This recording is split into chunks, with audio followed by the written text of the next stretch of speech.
Hey everybody, so we're gonna do Bargue Plate 19 and 23 on the same sheet of paper. First I want to go over the materials with you. So let's have a look here at the materials. You're gonna need some rulers, you're gonna need your sandpaper and pencil. Notice how long and skinny the point is on this pencil. You're gonna want to get your pencils that sharp with the knife that we gave you, the X-Acto knife. Here I have, kneaded eraser. I've got some fancy pencil holders for when my pencil gets too short. A variety of 2B, 4B, 2H, and 4H. This is a paper stump. I also have what's called the eraser pencil. A brush to wipe away your eraser. That's it. Here I've got my drawing board on a table, and I'm going to rest it on my knees. See? So that I've got it always upright like this. And I'm drawing at a slant, and I can use my whole arm to get in there and do these drawings. Okay, so here what I'm going to do is I'm going to try to get both of these master copies on one sheet of paper. And it looks like they're going to fit. I can even draw them just a little bit bigger than they are in the reproduction. So the first thing I'm going to do is I'm going to map out some boundaries here, and I'm going to put plate 19 up in the right hand corner, something like this should fit in there. Yep, just a little bit bigger.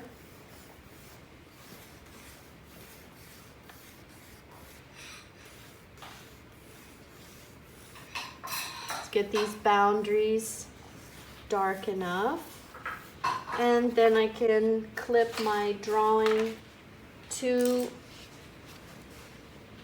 my reproduction like this so that everything's parallel, and I can start launching some of these tilts and angles really loose, right? Don't want to make any dark hard lines, just really soft fuzzy lines. Looking at the direction of the shapes.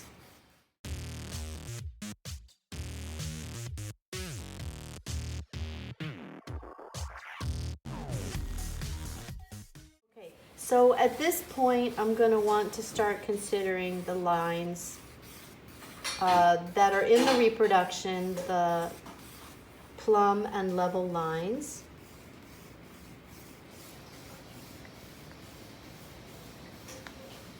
Going around the outside shape one more time.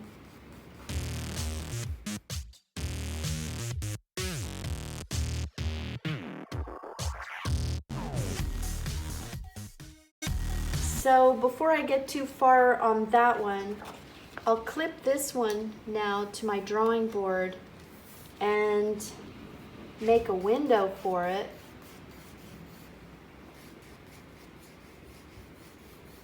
Get some boundaries going so I don't go off my page.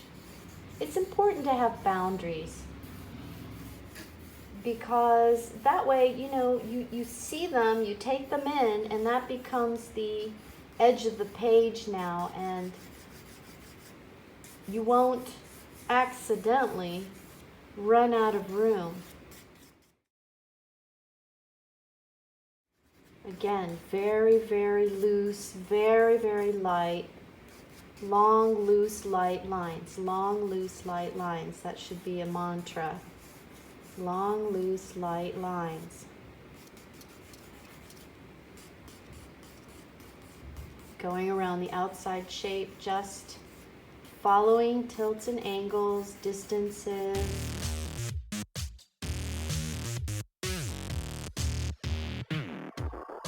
The reason I'm drawing 4 or 5 lines for every one line I see is because I'm not really sure which one of those 4 lines is going to be in the right place when I finish. When I get towards the finish, when I put enough subdivisions in my shapes that I can say, okay, this really does go here, or it needs to move, or it's one of the lines next to one of the lines I drew. They're all helping lines. They're no mistakes. They're just lines that help you get to the places where the lines should be.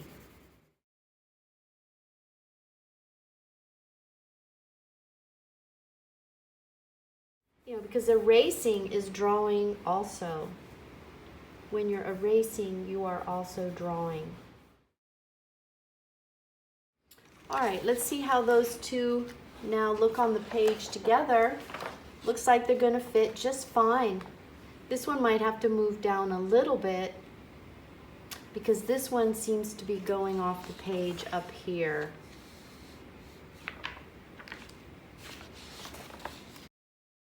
So let's see if I can adjust this one now. Make sure it doesn't go off the page. So I've got my reproduction clipped. Make sure everything's straight, right? You want all your edges to be parallel and good. All right, let's go over this one more time. Maybe I'll start just by pushing this line down a little bit, so I know I have enough room up here in the end.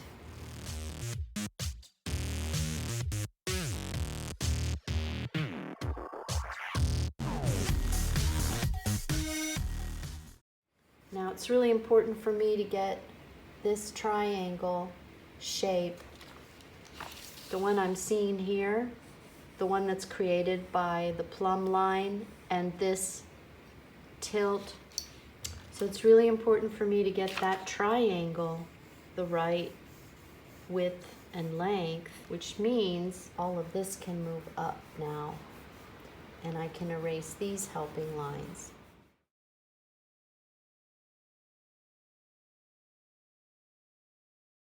Okay, it looks like I'm going to be pushing on this boundary up here. Not good. I'm going to have to move everything down a little bit. So I'm going to start here. I'm going to start here with my level line and push everything down.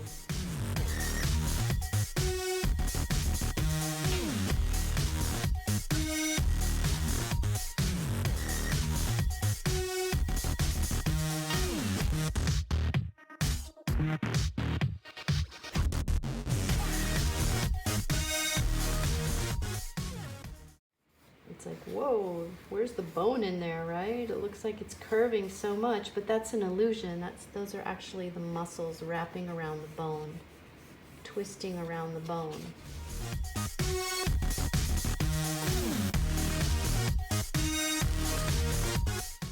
This one can still move down.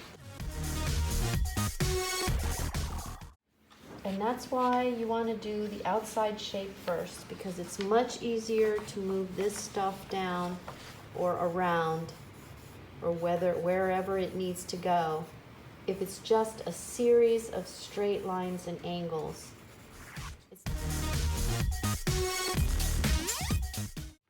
And now those arms are fitting on there rather nicely. So the next step would be to go and spend more time with this one. So let's do that. Let's start to manage some subdivisions. So here I'm seeing, where the hand folds in half, where the thumb crosses over, just tilts and angles, occupying a certain amount of space, being a certain distance from other tilts and angles.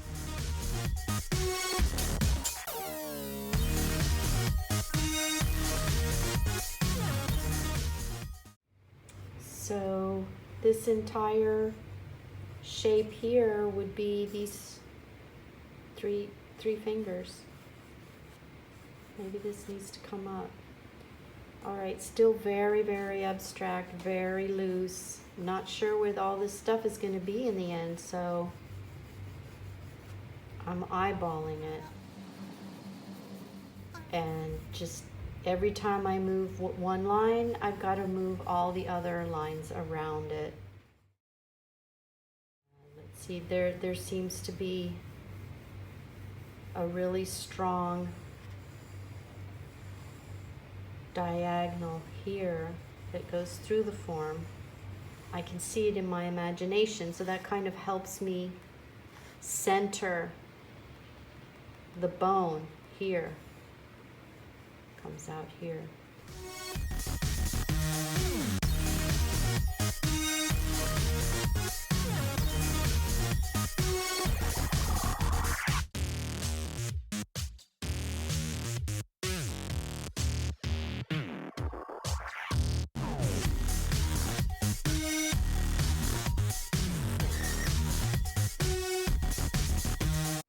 And start to find this subdivision. Where could this be?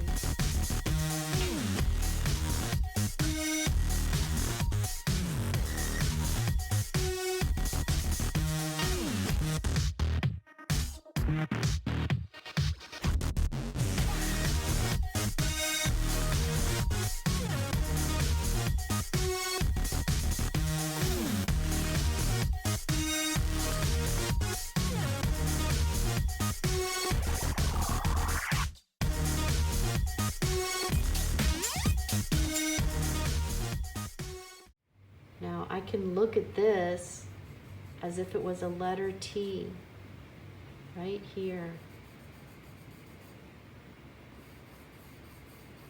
And that will help me draw it. See that letter T right there? It has a little tail going up this way.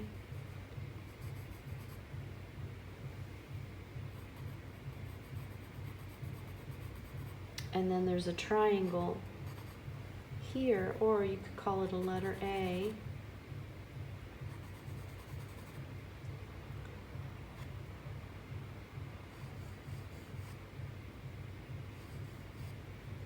So this line actually changes direction here, or close to there. Didn't get it perfect, but I will. I'll go back to it. The most important thing is just to keep moving around and around and around and adjusting each tilt and angle a little bit.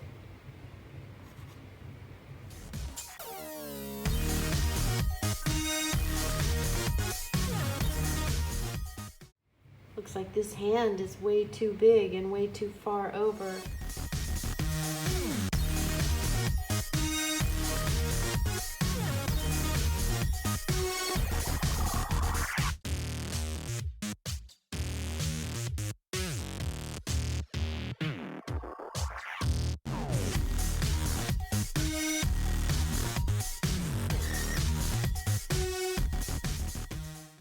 You can also do things like this to help you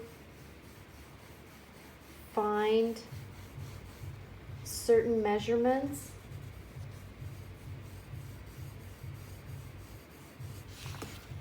Those are two really important tilts and angles.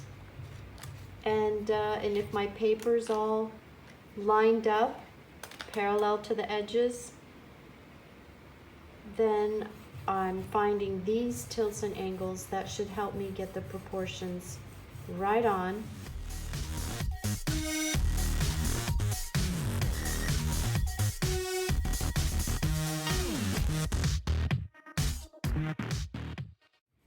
Measuring again this little triangle that was formed when I found them down here. Try to follow those, eyeball as much as you can.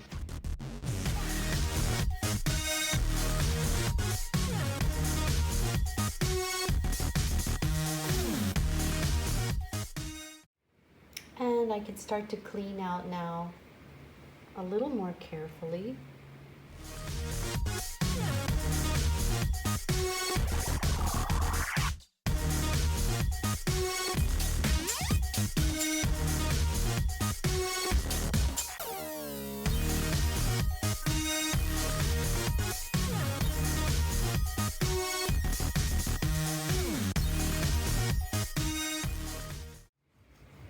See how easy it was to get that finger in there? Because I had mapped out the big shape first, then I just went in there and did that subdivision. All I need to pay attention to now is whether this shape is bigger or smaller than this shape on this side.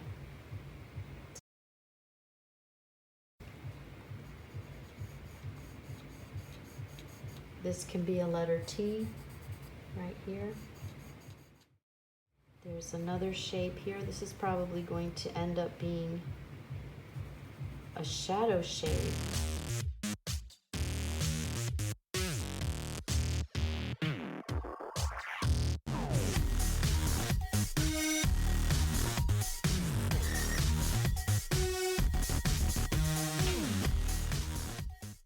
Okay, I've gone around that twice now. I think I'm going to start doing what's called triangulation to make sure that I have my shapes as accurate as I can get them before I go and start putting in my light and shadow. So I'll start by cleaning out any distracting construction lines.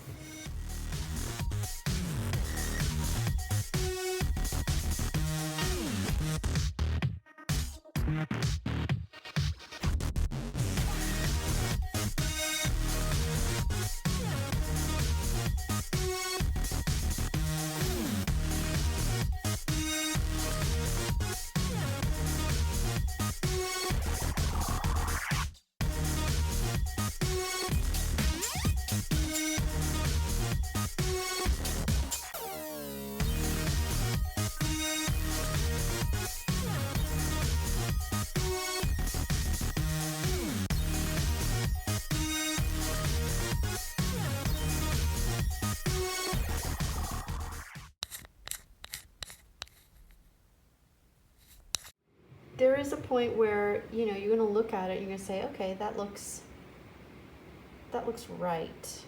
That looks good to me. And that's when you start your triangulation, because when you do triangulation, you are measuring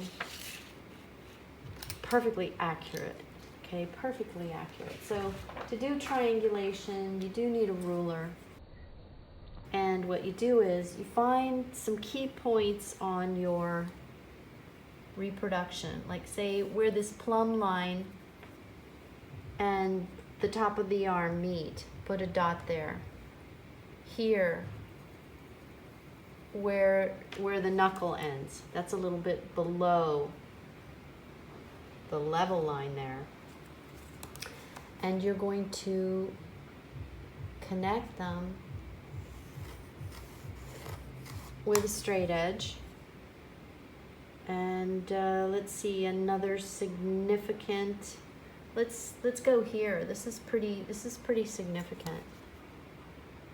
This little point here at the wrist. Gonna do that, and then I'm gonna connect these two. That is my first triangulation. Now I have to do it here on my drawing, and if the triangle on my drawing are identical, then I know that those measurements are correct. So I put a dot there, there, and there. Now I'm not going to do this very, very hard, just very, very light, hardly pressing. If you can see it, it's dark enough. So I don't want to scar my paper and then not be able to erase that at all. that would be terrible, because then that would just scar my paper and it'd be there forever. All right, so now I look at those two triangles and they look pretty good, except I think that this needs to be steeper.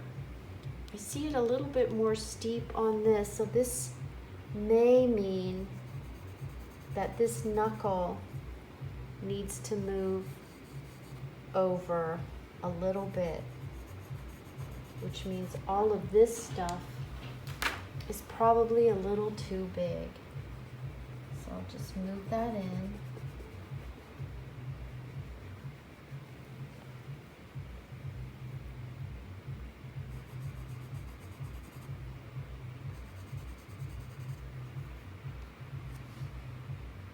Yeah, in fact, that already looks much better, which means this has to move in a little bit.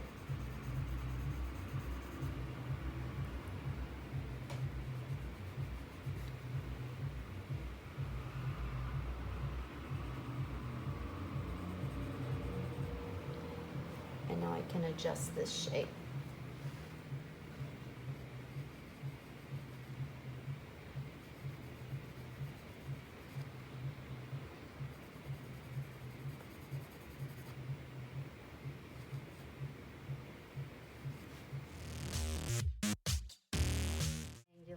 How about, let's find this and this and this. I think I would like to see if I'm really off here, because I think I am.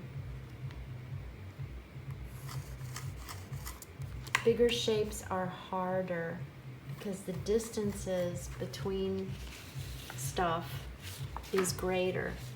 So there's a margin of error that occurs if the distance is too great.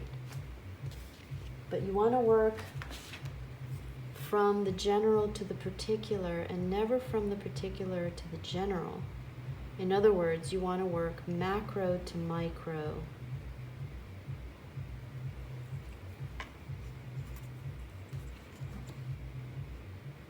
All right, let's see now, keeping these lines very light.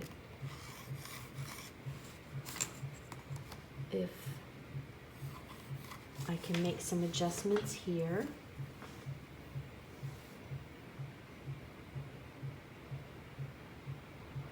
Yeah, this stuff in here is definitely could be adjusted. All right, let's start with this shape.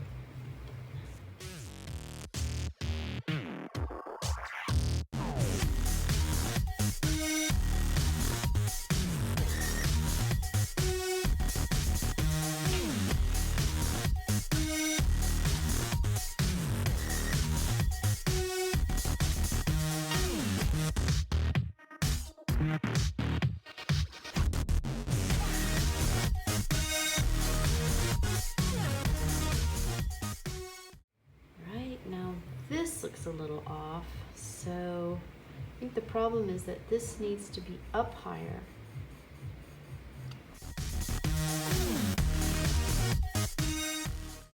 All right, now I have those in place, and that's really, really close. Now I can erase the triangulations, hopefully. They have not scarred my paper. I was careful to keep my lines light.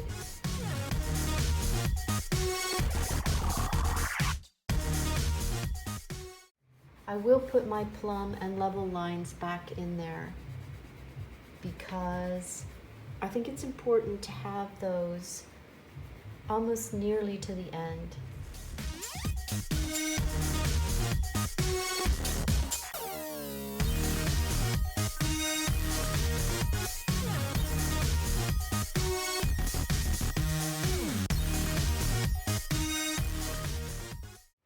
Actually, there's a little detail here I missed. What I'm going to do is I'm going to look for all little things I missed. If it's easy to see them because now they have the plumb line in place.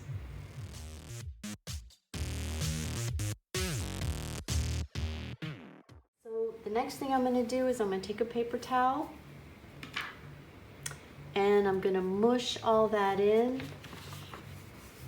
so that all these edges and lines are soft and I have a nice silvery tone.